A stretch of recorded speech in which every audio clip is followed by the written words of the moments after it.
Kepala Kepolisian Republik Indonesia atau Kapolri Jenderal Polisi Listio Sigit Prabowo meninjau langsung proses vaksinasi anak dan warga lansia di Gedung Sultan Syuriansyah Banjarmasin, Kamis siang.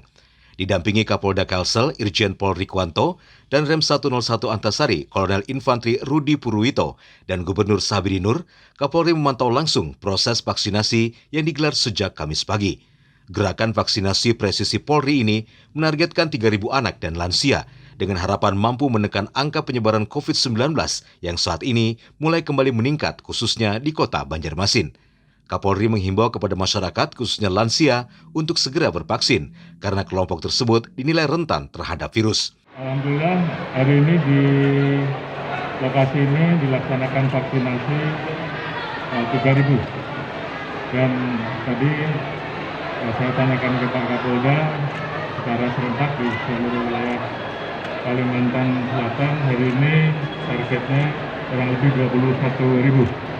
Bagaimana kita ketahui bahwa per hari ini angka COVID khususnya varian baru Omicron terus mengalami peningkatan. Hari ini per data tadi malam kita sudah masuk di angka 46.843 kasus harian.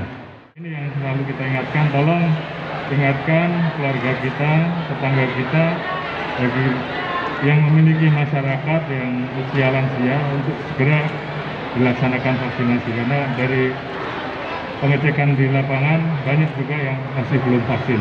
Sehingga tentunya ini perlu kita dorong untuk segera melaksanakan kegiatan vaksinasi. Vaksin yang keberapa nih? Pertama kali. Sebelumnya belum pernah ya?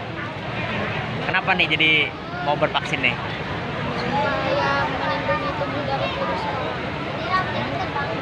Juga sebagai syarat ini ya, pertemuan tatap muka di sekolah ya. Sarapannya apa aja? Sarapan. Ada rasa takut nggak? Ya. Kegiatan vaksinasi ini sendiri juga dilakukan serentak di seluruh daerah di Indonesia. Dari Banjarmasin, Alif Hidayatullah, K1net.